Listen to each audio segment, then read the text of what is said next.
നമസ്കാരം. ഗവർണർ ആരിഫ് മുഹമ്മദ് ഖാനും SFIയുമായുള്ള നേർക്കുനേർ പോരാട്ടം രൂക്ഷമാകുമ്പോൾ വെട്ടിലാകുന്നത് കേരള പോലീസാണ്.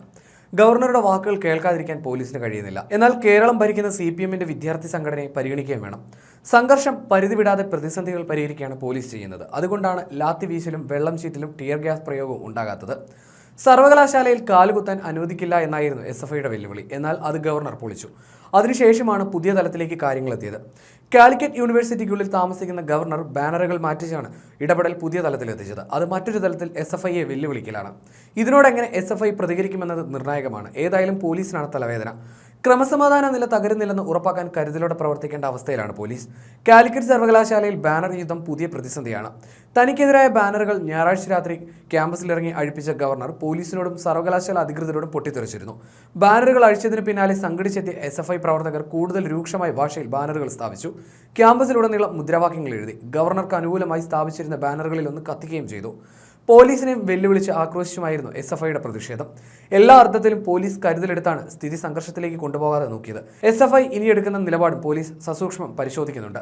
തിങ്കളാഴ്ച വൈകിട്ട് 3:30 യൂണിവേഴ്സിറ്റി സനാതന ധർമ്മപീഠം ചെയറും ഭാരതീയ വിചാര കേന്ദ്രവും ചേർന്ന് നടത്തുന്ന സെമിനാർ ഗവർണർ ഉദ്ഘാടനം ചെയ്യും. ഇത് മാത്രമാണ് 3 ദിവസം ക്യാമ്പസിൽ തങ്ങുന്ന ഗവർണർക്കുള്ള ഔദ്യോഗിക പരിപാടി. ശ്രീനാരായണ ഗുരു നവോത്ഥാനത്തിന്റെ പ്രവാചകൻ എന്ന തലക്കെട്ടിൽ EMS സെമിനാർ കോംപ്ലക്സിലെ സെമിനാറിൽ വൈസ് ചാൻസലർ ഡോക്ടർ MK ജയരാജാണ് അധ്യക്ഷൻ. RSS നേതൃത്വത്തിലുള്ള പ്രസ്ഥാനമാണ് ഭാരതീയ വിചാര കേന്ദ്രം. P. പരമേശ്വരൻ എന്ന RSS സൈദ്ധാന്തികൻ രൂപം നൽകിയ പ്രസ്ഥാനം. കാലിക്കറ്റിൽ ഈ പ്രസ്ഥാനം നടത്തുന്ന സെമിനാറിനെ SFI എങ്ങനെ എടുക്കുമെന്നതാണ് നിർണായകം. ഗവർണർക്കെതിരായ ബാനറുകൾ മാറ്റാൻ വെള്ളിയാഴ്ച തന്നെ പോലീസ് ആവശ്യപ്പെട്ടിരുന്നെങ്കിലും SFI തയ്യാറായിരുന്നില്ല. ബാനർ മാറ്റിയാൽ ചാൻസലറെ സ്വാഗതം ചെയ്യുന്ന താൽക്കാലിക കമാനം പൊളിക്കുമെന്നും പോലീസിനെ അറിയിച്ചു. തുടർന്ന് പ്രകോപനം ഉണ്ടാക്കേണ്ടെന്ന ധാരണയിൽ പോലീസ് പിന്മാറുകയായിരുന്നുവെന്നാണ് വിവരം. ക്യാമ്പസിൽ പലയിടങ്ങളിലായി ഗവർണർക്കെതിരെ പോസ്റ്ററുകളും പതിച്ചിട്ടുണ്ട്. വലിയ പ്രകോപനങ്ങളിലേക്ക് പോകരുതെന്ന് SFIക്ക് CPM നേതൃത്വം നിർദ്ദേശം നൽകിയിട്ടുണ്ട്. സെമിനാറിന് ശേഷം അതിഥി മന്ദിരത്തിലെത്തുന്ന ഗവർണർ രാത്രി 8ഓടെയാകും തിരുവനന്തപുരത്തേക്ക് തിരിക്കുക. അതുവരെ ക്യാമ്പസിൽ ശക്തമായ പോലീസ് കാവൽ തുടരും. SFIയുടെ പ്രതിഷേധ സാധ്യത മുന്നിൽ കണ്ട് തിങ്കളാഴ്ച കൂടുതൽ പോലീസുകാരെ വിന്യസിക്കുന്നുണ്ട്. പോലീസുകാരെ അസഭ്യം പറഞ്ഞും വെല്ലുവിളിച്ചും SFI പ്രകോപനത്തിന് ശ്രമിക്കുന്നുണ്ട്. എന്നാൽ പരമാവധി കരുതൽ പോലീസ് എടുക്കുന്നു. കാലിക്കറ്റ് യൂണിവേഴ്സിറ്റി ക്യാമ്പസ് ഉള്ളത് മലപ്പുറം ജില്ലയിലാണ്. അതുകൊണ്ട് തന്നെ മലപ്പുറം SP-ക്കാണ് ഈ പ്രശ്നങ്ങൾ കൂടുതൽ തലവേദന ഉണ്ടാക്കുന്നത്. ബാനർ ആരാണ് കെട്ടിയതെന്നും എന്തുകൊണ്ട് അഴിച്ചുമാറ്റിയില്ല എന്നും ചോദിച്ച് ഉച്ചയോടെ ഗവർണർ പോലീസുകാരെ ശകാരിച്ചു. വൈസ് ചാൻസലർ ഡോക്ടർ MK ജയരാജനെ ഫോണിൽ വിളിച്ചും കുപിതനായി. ബാനർ കെട്ടിയവർക്കെതിരെ നടപടി വേണമെന്നും എന്ത് നടപടിയാണ് എടുത്തതെന്ന് തിങ്കളാഴ്ച റിപ്പോർട്ട് ചെയ്യണമെന്നും ആവശ്യപ്പെട്ടു. മണിക്കൂറുകൾ കഴിഞ്ഞിട്ടും ബാനറുകൾ മാറ്റിയില്ലെന്ന് അറിഞ്ഞതോടെ ഗവർണർ രാത്രി 7:30 അതിഥി മന്ദിരത്തിൽ നിന്ന് റോഡിലേക്ക് ഇറങ്ങി വന്ന് പോലീസിനെ രൂക്ഷമായ ഭാഷയിൽ ശകാരിച്ചു.